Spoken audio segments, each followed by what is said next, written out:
Section 4, reactive postural responses. Item 14, in-place response forward. The examiner will stand in front of the patient, place one hand on each of the shoulders, and lightly push the patient backwards until their anterior ankle muscles contract.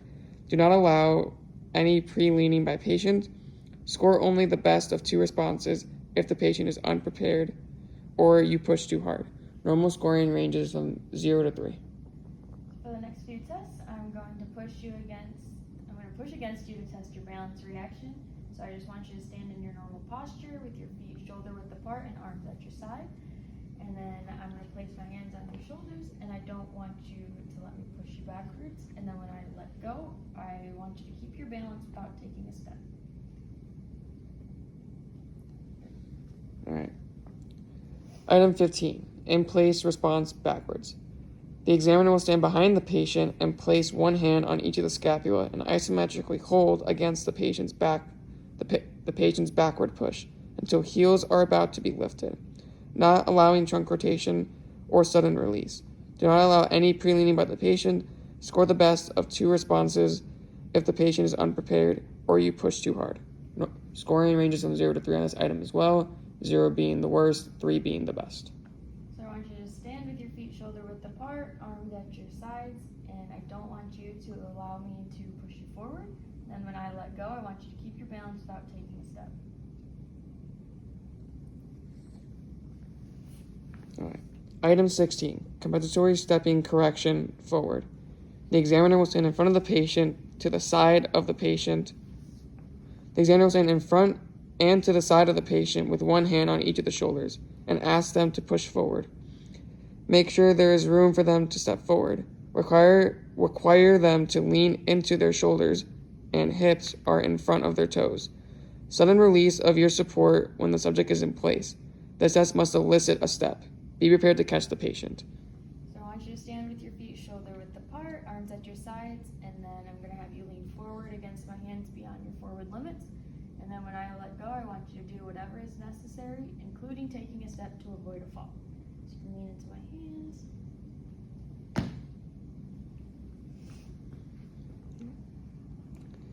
Item 17, compensatory stepping correction backwards.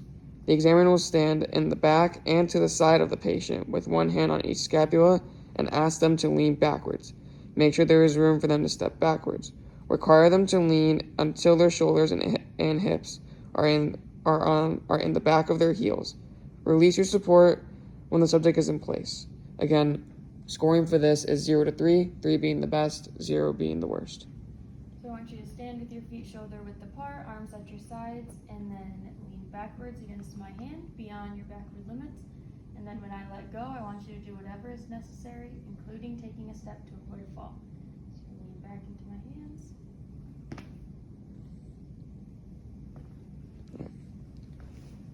Item 18, compensatory stepping correction lateral.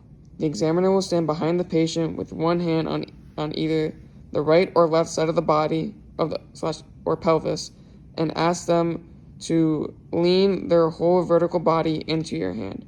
Require them to lean until the midline of the pelvis is over the right or left foot and then suddenly release the support. I want you to stand with your feet together and arms down at your side, and then I want you to lean into my hand over here beyond your sideways limit, and then when I let go, I want you to take a step if you need to avoid a fall. So lean into my hand. And this concludes Section 4. Section 5, sensory orientation. Item 19, sensory integration for balance, aka modified CTSIB. The examiner will do all the tests in order, record the time the patient was able to stand in each condition to a maximum of 30 seconds. Repeat condition if not able to stand for 30 seconds, and record both trials. Average for the category is possible. Use medium density temper foam 4-inch stick and assist the subject into stepping onto the foam for trial 2 and trial 4. Have the subject step off the foam between trials. Include leaning or hip strategy during a trial as instability. Scoring for this test for each trial is 0 to 3, 3 meaning 30 seconds stable, 2 30 seconds unstable, 1 less than 30 seconds, and 0 unable to perform. 4 assessments, you'll either be standing on this foam or on normal ground with your eyes open or closed. So for the first one, I want you to place your hands on your hips and your feet together until they're almost touching. And then I want you to just look straight ahead. And then each time for each trial, I want you to stay as stable as possible until I say stop. So for the first one, we're just gonna stand here, eyes open, and then I would time her. And then if she could make it to 30 seconds, we won't have to do a second trial. If she got under 30 seconds, we do it again. And that theme would follow for each different condition that we do. So first one, standing here, eyes open, and then you can close your eyes. Timer again, that's the second condition, and then you can open them. Third condition is gonna help her get onto the foam. Then she's gonna stand the same way, hands on her hips with her eyes open. Third condition, and then the fourth condition is she would close her eyes on the foam. You can open your eyes. All right. Item 20, incline eyes closed. The examiner will aid the patient onto the ramp. Once the patient closes their eyes, begin timing. Repeat condition if not able to stand for 30 seconds and average both trials. Note if sway is greater than when standing on a level surface with eyes closed or within item 15B, or if poor alignment, or if poor vertical alignment. Assist includes use of cane or light touch at any time during the trial. So I want you to please stand on the incline ramp with your toes toward the top, and your feet are going to be shoulder width apart, and you're going to put your hands on your hips. So we'll get into that position. And then whenever you're ready, I'm going to have you close your eyes and I'll start the timer. So then I would record her and see if she could stand here for 30 seconds, and if not, then I would record her again.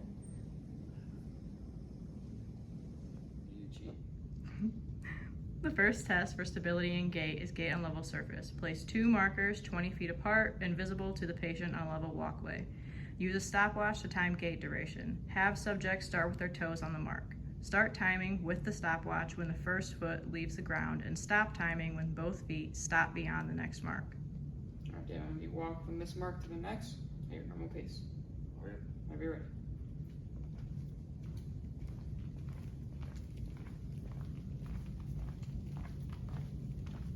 All right.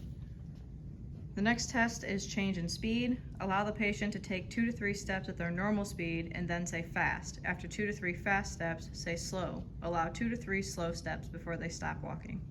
All right, Dana, if you begin walking at normal speed, and when I say fast, I want you to walk as fast as you can, and when I say slow, walk as slow as you can. All right, whenever you're ready. All right, fast, slow. All right, that's the test. The next test is walk with head turns horizontal. The examiner will ask the patient to turn their head and hold it so they are looking over their opposite shoulder until you tell them to look over the opposite shoulder every 2 to 3 steps. If the patient has cervical restrictions, allow combined head and trunk movements. All right, Dana, you begin walking at normal speed, and when I say turn to the right, you're gonna turn your head to the right. When I say left, you're gonna turn your head to the left. All right, go ahead and begin. Right, left, right. The next test is walk with pivot turns. Examiner will demonstrate a pivot turn, and once the patient is walking at normal speed, say turn and stop. Count the steps from the turn until the subject is stable. Instability is indicated by wide stance width, extra stepping, or trunk and arm motion. All right, Dave, I'm gonna show you what the pivot turn looks like right now. So we're gonna do walk, walk, walk. And when I say turn and stop, you're gonna pivot like this. Be more natural when you do it. Yeah, we're gonna walk here at normal speed. And when I say stop and turn, you're gonna turn and pivot. All right, whenever you're ready. Turn and stop. The next test is step over obstacle. The examiner will place 2 stack boxes 9 inches high, 10 feet away from where the patient will begin walking. Use a stopwatch to time gait duration to calculate average velocity by dividing the number of seconds into 20 feet. Look for hesitation, short steps, and touch on obstacle. Alright, then I'm gonna begin walking at normal speed. When you come to those shoe boxes, step over them, not around them, and keep walking. Okay. Alright, whenever you're ready.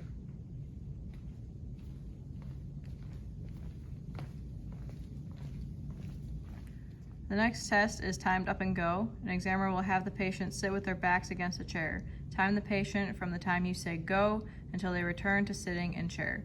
Stop timing when the patient's butt hits the chair bottom.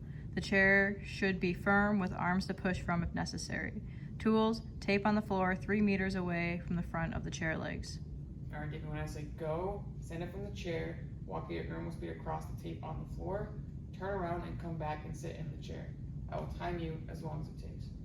Whenever you're ready.